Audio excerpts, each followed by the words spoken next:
we'll turn it over to Daniel, who will introduce you just briefly, and then we'll get started. Yes.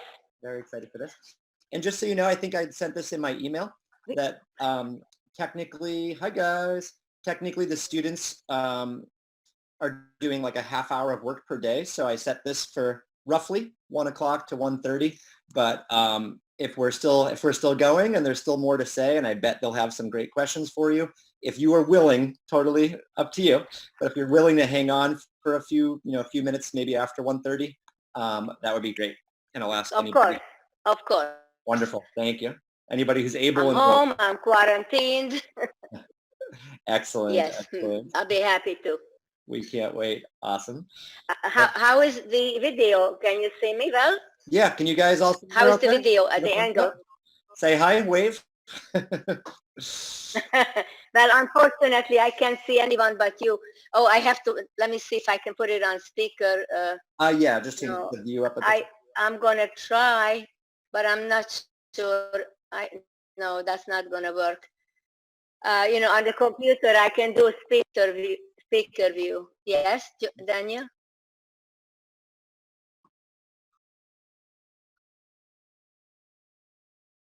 Yeah. What do you mean one side? Horizontally?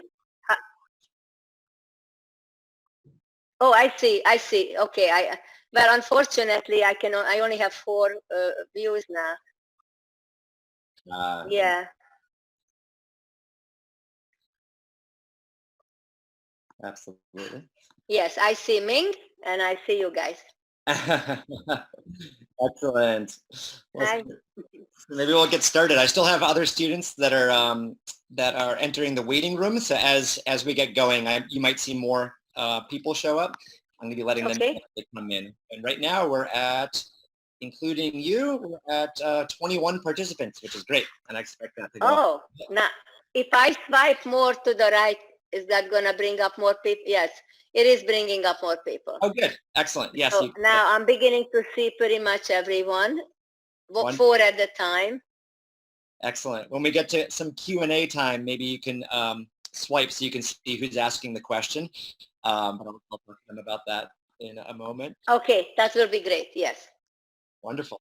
So guys, I don't want to talk very much because I want to let Ms. Borhegi, whom we're so thankful to have with us here, and thank you guys for joining this kind of random half hour in the middle of the afternoon, but appreciate you doing that. Should be excellent.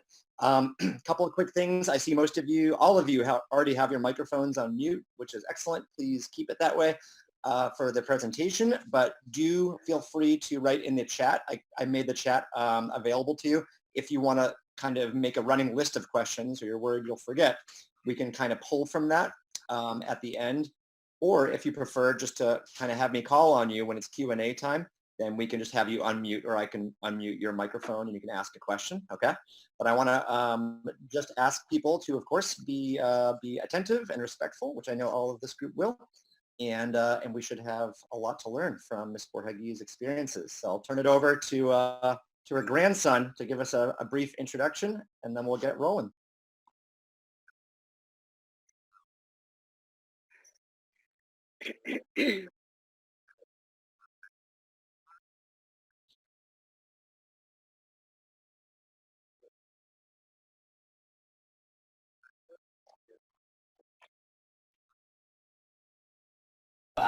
Yeah, she'll tell you obviously a lot more about the story, but basically she survived through the Holocaust and then moved to the US in the 1950s, I believe. And from there, grew up here, had my father, and then, yeah, eventually I was born. And yeah, that's basically the general overview. And I'll turn it over to her.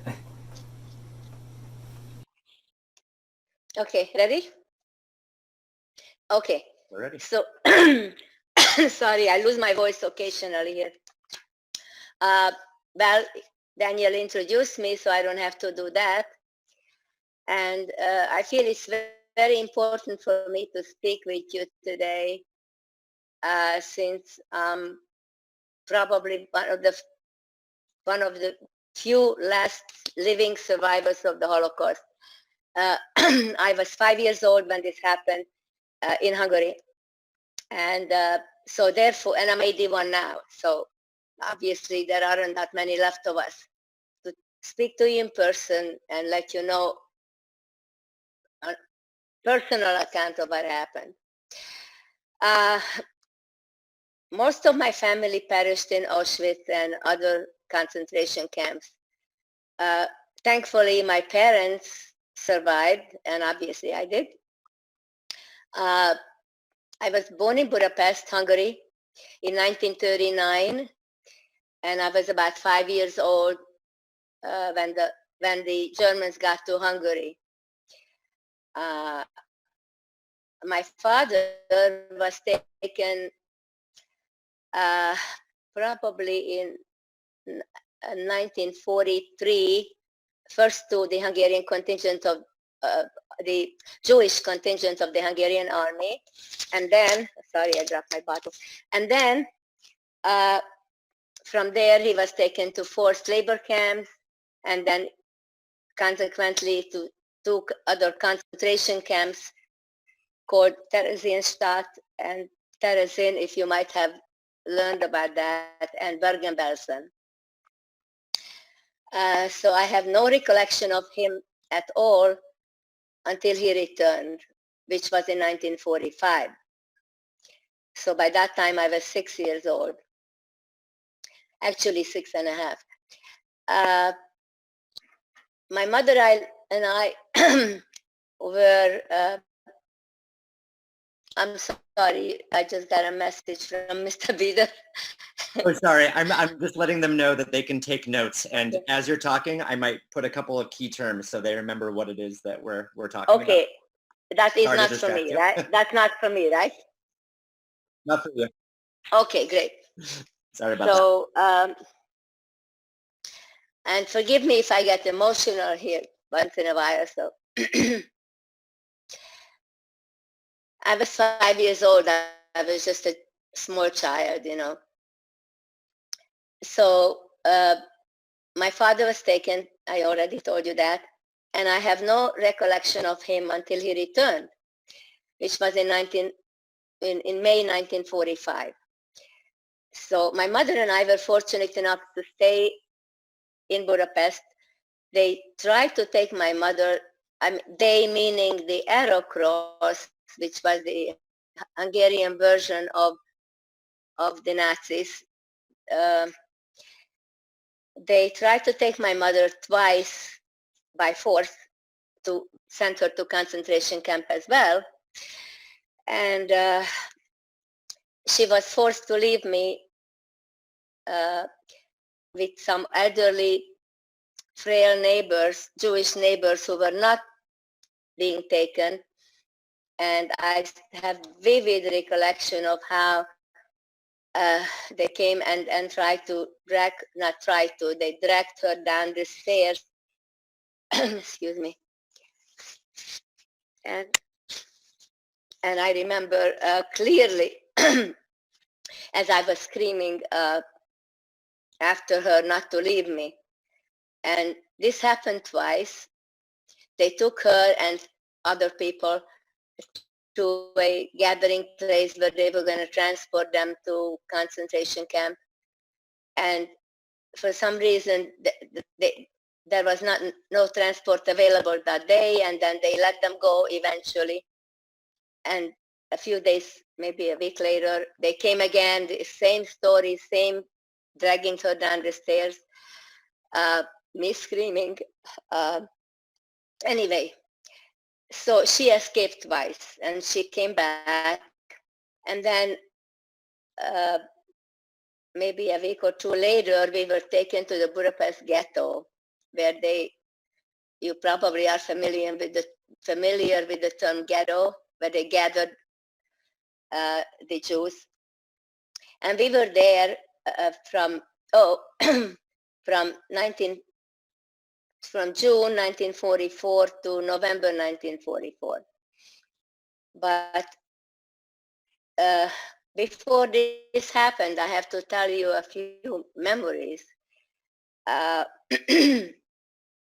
While we were living in this building designated to allow Jews with wearing the Star of David, the yellow Star of David, being marked as Jews. We were allowed to stay in that building, but we were not allowed to go down to the bomb shelter during bombing. So we had to live through this in the courtyard, open air and bombs falling. And sorry.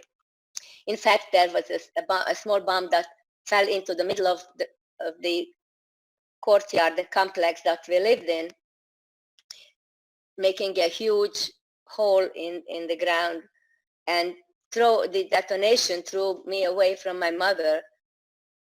And when she found me, I remember asking her if we were dead or alive. So she told me that if she pinches me and I feel it,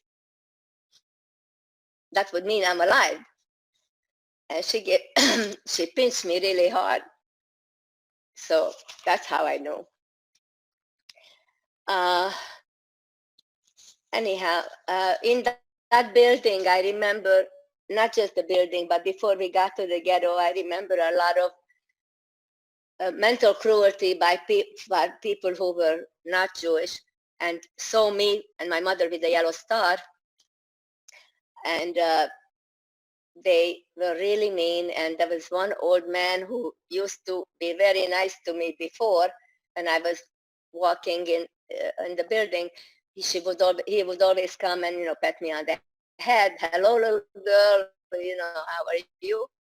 And when he saw me with the Star of David, he spat on me. He just spit on me. So those things really are living with me. This trauma still lives with me. Anyhow, so after that, we were taken to the ghetto, where we lived in a coal cellar of an apartment building with a lot of other people. No toilet facilities. Some of the men dug a hole in the corner of the of the basement, and that was used to void. And we got twice a day, we got a cup of what they called soup, but it was mostly just water with some stuff floating in it. I'm sorry. And so that's where we were from November 1944 until January. Actually, my birthday is January 22nd, so I remember clearly. We got liberated by the Russian army, by the Soviet army, in January 21st, I believe, January 18th, 1945. And then my mother and I returned to the apartment, and I was so weak from being, deprived of food, that she had to actually, at the age of 5.5 or 6 almost, had to carry me in her arms to get home because I couldn't walk. We waited for my father to return home from concentration camp, which we did not know if he was dead or alive, but my mother kept telling me every day, showing me pictures and telling me, he's coming home, and he did. In sorry.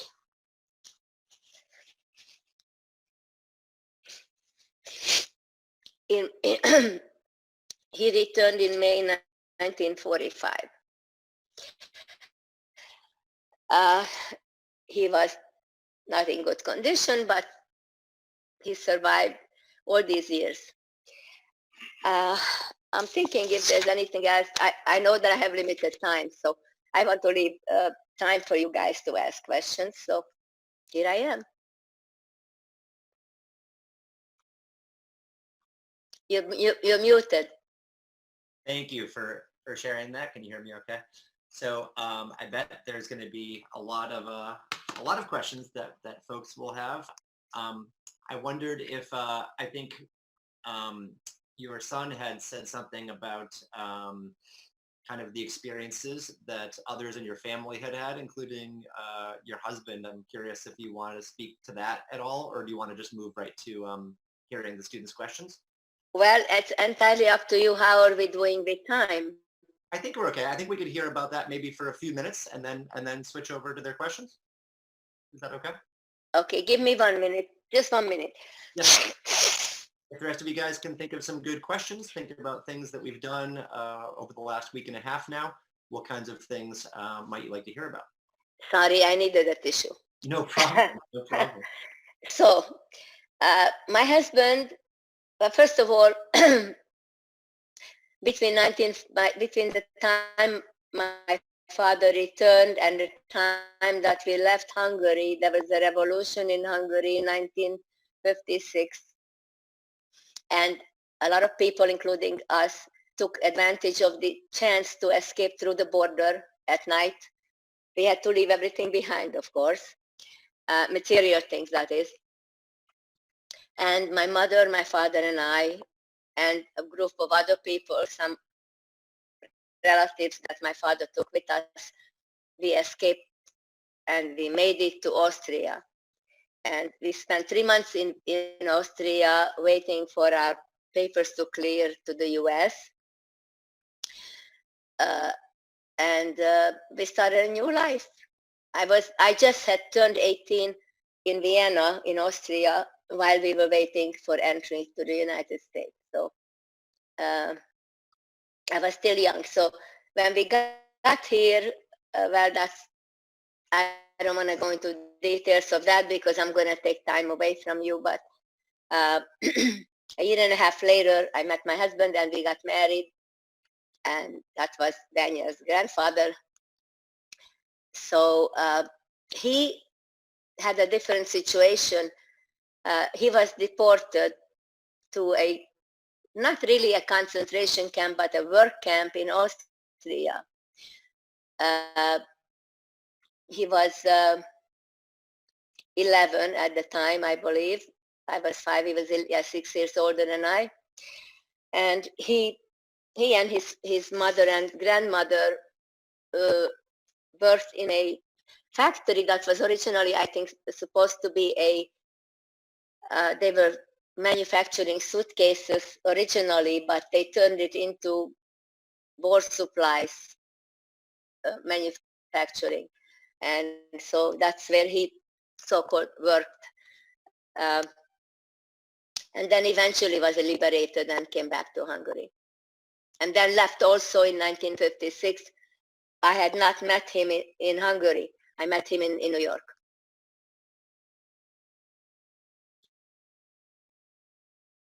Very good. Well, thank you so much for that. Do we want to maybe open it up now to questions? What questions do folks have about anything that you just heard? Of course. I'll check if you want to write anything in the chat as well, I can ask them for you, or you can unmute yourselves and feel free to ask a question. That's what we're doing here. Anybody want to start us off?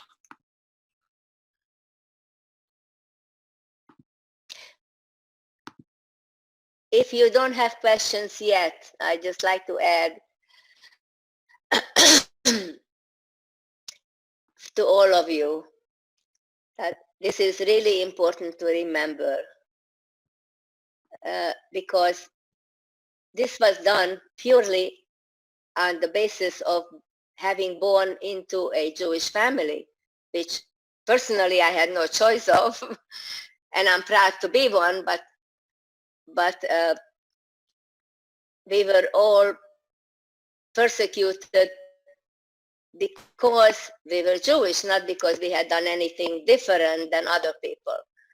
And unfortunately, it's happening now in the world as well. So it's important for you all of you, to keep in mind that imagine if tomorrow there came a law that says that everybody who has, I don't know, blue eyes would need to be taken to concentration camp and killed. Or everybody who has, I don't know, brown hair or whatever. Simply only, not because you have done anything different. So this is important for you to pass down to your family and your to-be spouses, children, future family, to know how wrong this is. That's all I wanted to tell you. All right. Did I see Sam? Did you have your hand up?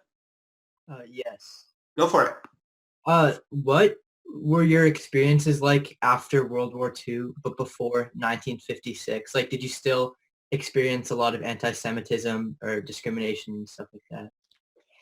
Actually, I have to say no. We were liberated by the Russians in Hungary, and I'm sure you have learned about the communist era, which was totally different from the Nazi era in the sense that we personally were not persecuted. As a matter of fact, from the time I was 6 to 18, there was never any discussion of religion because communism doesn't really recognize religion that much. And we were definitely, I wouldn't say we were persecuted, no. There were political persecutions. I was too young to be a part of that, but if someone spoke against the regime or was suspected of having Western ties or something, unfortunately, the secret police came, knocked on the door in the middle of the night, took the person, and family never heard from them again. Often it happened. But generally, it was a time when I, as a Jewish person, did not feel persecuted. No, we didn't have lots of economic wealth, but we had sort of freedom, other than being afraid that the next door neighbor will say, "Hey, I heard them listening to the Voice of America," which was forbidden, and then they would take you. But not because I was Jewish, but any religion. That's the answer. Thank you, and good question, Sam. I see a question from Kathy here. Did you want to ask your question? That's a good one. Or do you want me to read it? Yeah, I can ask it. Okay. Well, did you form any friendships in the ghetto? Or also, what did the community in the ghetto do to kind of stay hopeful through all of the struggles? Well, no, I did not make friends. Honestly, I don't even remember very many. I know there were a lot of us, and the way it was, we were in a coal cellar, and there was nothing but imagine a long picnic table with benches, and that's where we lived. There were no beds, no toilets, no anything. The grown-ups were sitting on the benches, like my mother would sit on the bench. And since I was small, and I'm a small person to begin with, so I was a small child, if I were able to fit across the table in front of my mother, I was allowed to lay down across, and my mother would put her hands over my feet and sleep like that. There were no friendships really that I can remember. My father's sister and her newborn baby were with us in the same cellar. And of course, since there was no nutrition, she hardly had any milk to feed, and the baby was screaming of hunger and a lot of fleas on her at the same time. I remember that, screaming. But no, there was no camaraderie. Everybody was just scared and terrorized and hungry, and of course it was dark. There were no windows or anything. It was a coal cellar, storage. They stored coal and other stuff for the people who lived in the building, which we did not live in that building. We were just taken to the cellar. We were not residents of that building. That was just for the Jews to be done in the coal cellar. That's it. Thank you. And great question. So we have another one from Kira. Do you want to ask your question? Sure.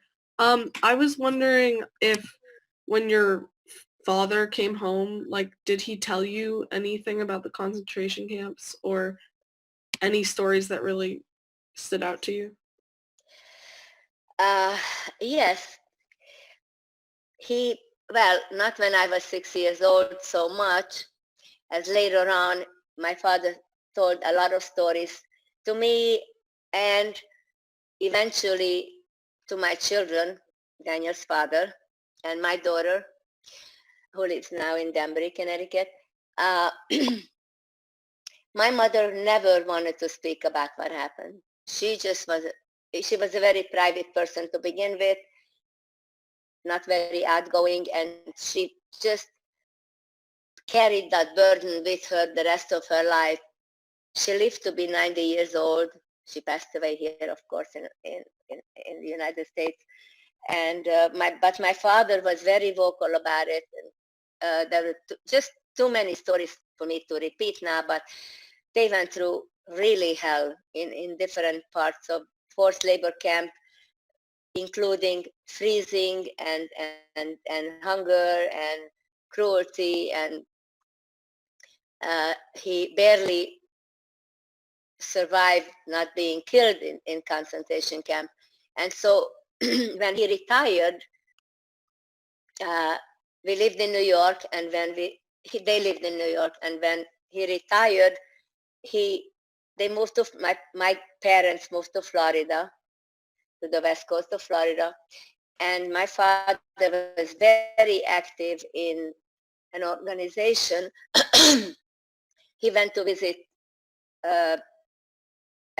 everything from elementary schools to high schools to colleges to law enforcement agency meetings to share his experiences of the concentration camp. So I heard a lot from him, nothing really much from my mother except suffering.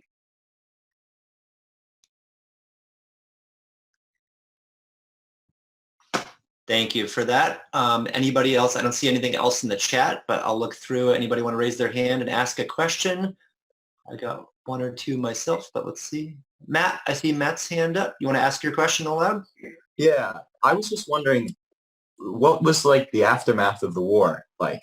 I mean, did life return to any semblance of normalcy, or did it take for a really long period of time? Good question. Okay. Well, again, I have to emphasize that at that time I was 6 and 7, so economically there wasn't a lot that I was aware of, but yes, life did return to what would be normal. Well, I didn't know what normalcy was to begin with until after that. But yes, my father returned. He was a dry cleaner and a master dyer, which you probably don't even know what that is, because years ago, people in Europe didn't have that much money to really buy new clothes all the time, run to the store, go to Macy's, buy a new coat.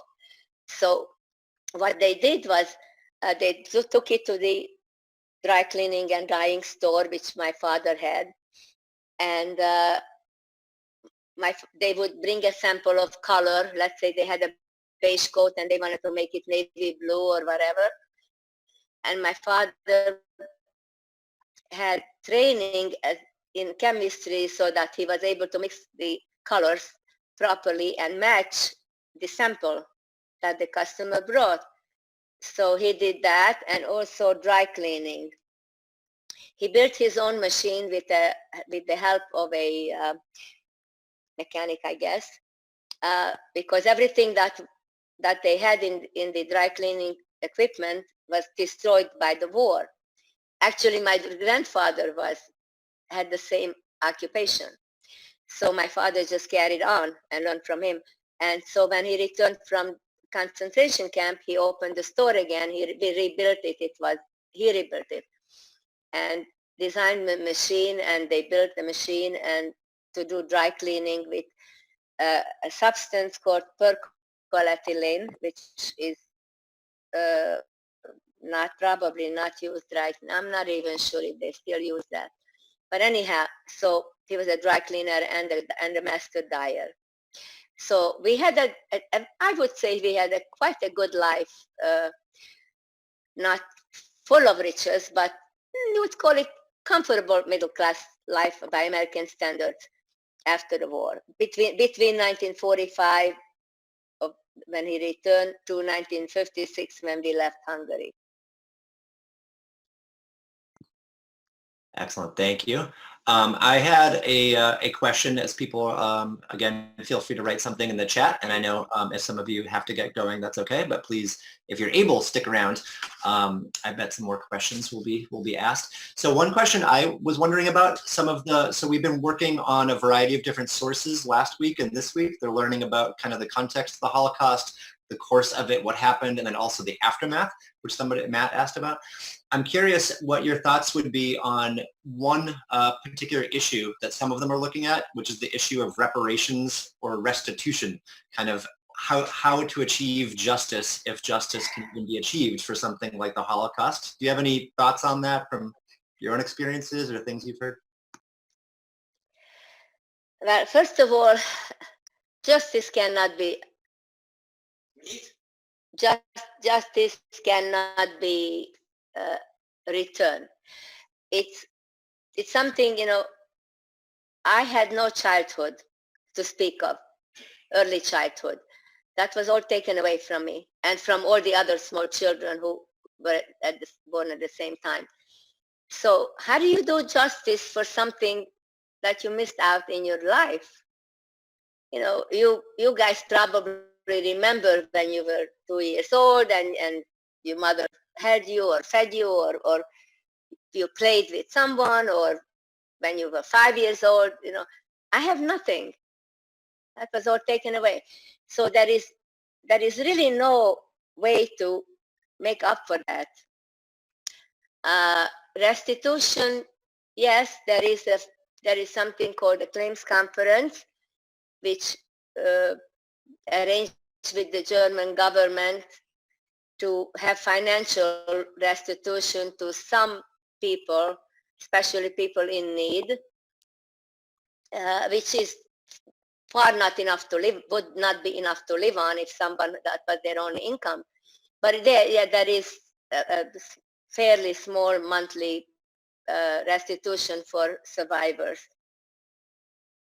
Nothing though can make up for what happened, the years that I've lost with my father and all the horrible memories that I have of the bombings. And I have to tell you that to this day, when we have a thunderstorm and it's lightning and thunder, I shudder because of the memory of the bombing. And so how do you make up for that? You don't. Thank you. Plenty fair response. I see Matt has another question, then I had one more. If any of the rest of you want to get in on it, please raise your hand. That's my apologies. I never remembered to lower my hand. Oh, no problem. Sorry. Bad. I don't want to be taking up everybody else's space. So does anybody else have a question they would like to ask off of anything you heard? I don't see any hands up. So maybe if Ms. Borhegi, if I could ask you one last one, and then maybe if anybody's interested and wants to ask some other specific ones with fewer people around, we can hang on for a moment. I was curious if you could speak a little bit about just Hungary in the war, because again, we did kind of the broad scope, and especially studying something like the Holocaust at a distance, doing it in remote learning presents a variety of challenges, and we can only begin to scratch the surface, especially looking at individual countries and kind of their experiences. So what would you say about Hungary during the war? I know, for example, a lot has been written about collaborators with the Nazis, why Hungary was kind of the last big country to eventually deport its Jews. Is there anything on that topic you'd like to share? Well, the reason that Hungary was last is probably because of, I really don't know enough about it. And to tell you the truth, I know this is not a very intelligent and informed way of living, but I tried to erase a lot of the memories of that time. So why Hungary was the last, and all I can tell you is that, unfortunately, and it's a terrible thing to say, but generally, the Hungarians at the time that this happened were glad to see this happen, which is very saddening. There is, I haven't lived in Hungary in what is it, 65 years now. I'm sorry, this is getting to me a little bit, sorry about that. No problem. I haven't lived there for a long time, so I don't know the mentality in between, but my general impression is, and still is going on, that a lot of the Hungarians, especially the older generation, maybe younger too, I'm not sure, were not sorry to see this happen. They were taught to hate, you know. So the mentality is still there. Thank God that now there is a different situation in the world, and there is an Israel, and there is a strong Jewish community in most of the countries who will hopefully never let this happen. It cannot happen again.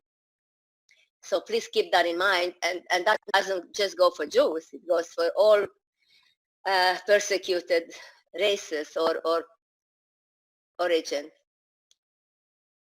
Thank you for saying that. And that's one of the major lessons that I hope everybody will take away from your talk and from everything that we've been studying recently.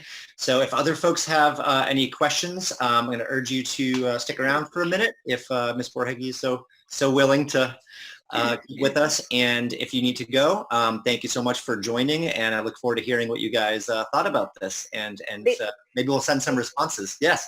Before everyone goes, yeah, please remember what we talked about today and pass it down, because this cannot happen again. I hope everybody has a nice day. Thank you so much. If folks have questions, you can stick around for, I just saw Sam has his hand. Oh, I was on mute. Go ahead, Sam. Have you ever gone back to the ghetto in Hungary where you were, like, when you were younger, or have you gone to any, like, concentration camps that are, like, now memorials and museums? The question, two-part question. Yes, I have gone back to Hungary several times. My late husband used to like to go to Hungary. First of all, he had relatives there, and I have a couple of cousins, but 65 years is a long time to grow apart. So I keep in touch with them through Skype and letter, emails, but it's a different life.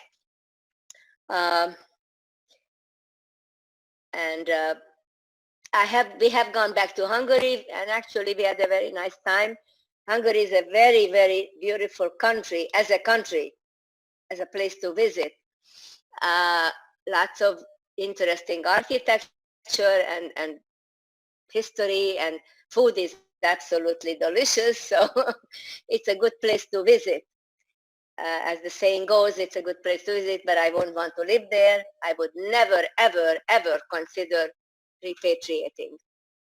I have just too many unpleasant or more than unpleasant, sad memories, and I generally don't like the ideology. So no, I would not go back except to be as a tourist. If you want to go, it's a great place to visit. Thank you for that, and thank you. I hope that answers your question. Did that cover it, Sam? Oh, the memorials. What was your question around the memorials or museums? Have you gone to any remnants of concentration camps like Auschwitz, or have you gone to any memorials or museums, or is that not something you're interested in doing? I can't. I could never, and this is just me personally. A lot of my friends have gone, taken their children. Actually, my children have gone, but I can't emotionally do this. It's just too much for me. I have not gone back to any sites of the concentration camps. I don't watch any, I make it a policy not to watch any movie that deals with the Holocaust because I have lived through it. I want my children and my grandchildren and my possible future great-grandchildren to watch it, yes. But I personally can't. It's just too much for me. Makes a lot of sense. Do any of you folks who are still on have other questions? Anybody else want to ask anything? I would just say on the Hungary point, I've only heard anecdotally from friends that have been there about some of the persistent anti-Semitism, but certainly I put in the chat if people are curious. When you said the ideology, I recommended we try to pull in some current events and things in this class. I said look up Viktor Orban. Anti-Semitism sadly has been pretty central to the ideology of this very authoritarian regime. So I like what you said there about, beautiful country. The people are not necessarily the government and all of that kind of stuff. Any last last thoughts or questions from you folks? Anything else, Ms. Borhegi, that you'd like to leave these kids with? Just what I've said, and I keep repeating that I hope that it meant something to you to hear this from me as one of the, I'm assuming, one of the last survivors. Personally, it's not just history, it's not in the books, it's me alive telling you what happened.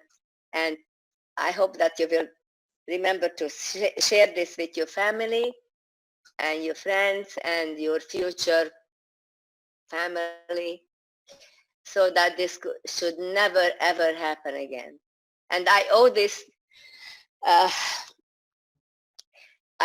to the memory of my father, who lived to be 92 and passed away in 1998. And he was so active in spreading the word. And I have not done the same. I just do when I'm asked to, but I don't. He did this organized, in an organized way. I'm not. But I owe it to the memory of my father. Please remember everything that we discussed today and live life accordingly. Wow. Very well said. I can't follow that one up. That was really powerful. Thank you. Kira, did you have one last question? I thought I saw you up. Oh, it's okay. Sure? Yeah, that was a good ending.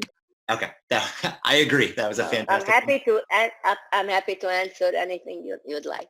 I don't know. I was just wondering if you had ever met anyone else who went through an experience like you, because I don't know. In 5th grade, I got to meet someone else who went through an experience like you, and I was wondering if you had ever been interested in talking to someone else who shared your experiences. Well, most of my friends actually have gone through. I have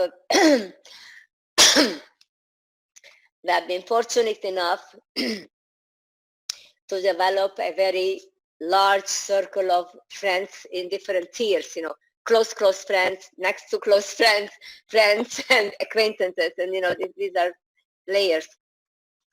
And a lot of them are survivors. So we all know what went on. We sometimes talk about it. I try to stay positive.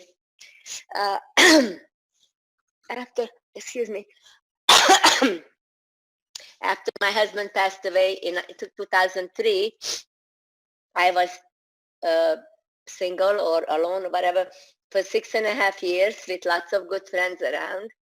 And then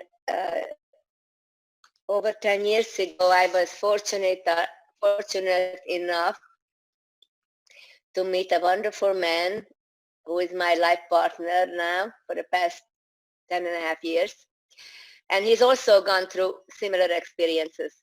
And of course, a lot of our friends did. So yes, I am in touch with a lot of the survivors. Yes. That's wonderful and great question, Kira. Well, thank you so much for doing this. I don't want to take up any more of your time, but if any of the students had any questions that they think of, could I pass those along to you? Is that something you'd be interested in doing? Absolutely. And I just want to point out that with all this coronavirus stuff going on, right now I'm in Florida. Our home is in Danbury, Connecticut, but we have a home in an apartment in Florida as well. And we are in Florida now,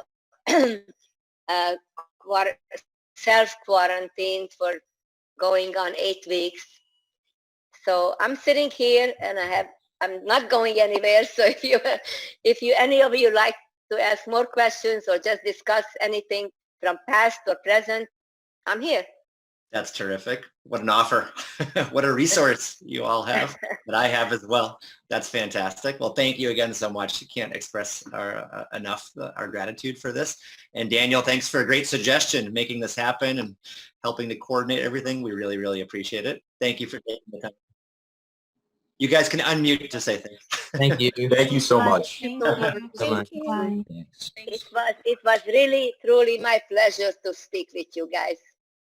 And just keep in mind what we discussed. That's all I'm asking. It's a pleasure to hear again. from you. This is Thank you. wonderful. Thank you. Thank you. A real delight. But take care of yourself during this challenging time, and I'm sure talking with those grandkids will keep you happy and occupied doing good things. By that, I've heard They are what sustains me. I have 4. I have Daniel and Ben. I don't know if you taught Benjamin ever, his brother. I unfortunately didn't, but I know Daniel said that Benjamin went through North as well. So Yes, he did. And then I have 2 granddaughters, age 18 and 21 in Danbury, Connecticut. So Okay. I have 4. I'm blessed. that's absolutely. And I have wonderful children as well. Yes. Well, I really appreciated your son, Daniel's dad, kind of giving me a little bit more of the context. The other night, I told him I was really appreciative of that, and just what a remarkable set of stories, yours and your entire family's really fascinating.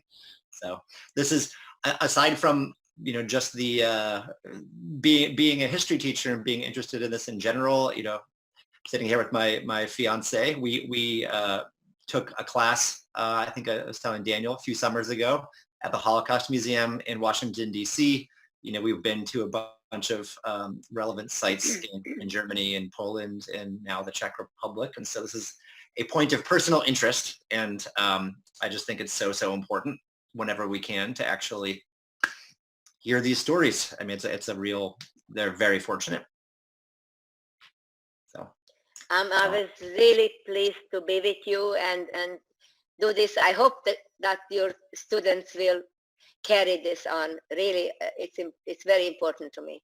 Absolutely. Well, to do that. Thank you for doing it. Yeah. I couldn't agree more. And if you like, I can share with you some of what their responses I'll get next week. Some of them, I'm sure, will have some interesting things to say, and I could tell that it was impacting them greatly.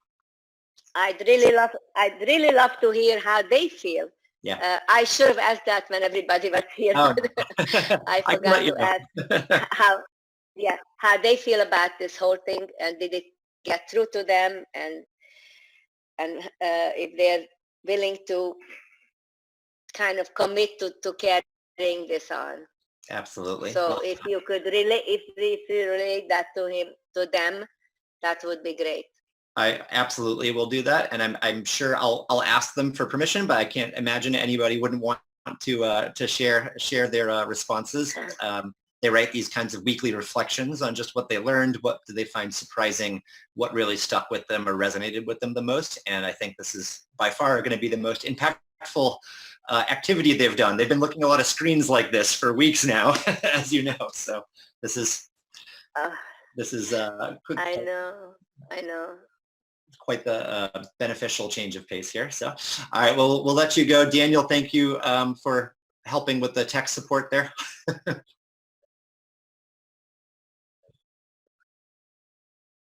Yeah, we had a good turnout. I think I was trying to take like a screenshot so I can remember whose names showed up. I think we had about 20 to 25 people at the maximum, so that's wonderful.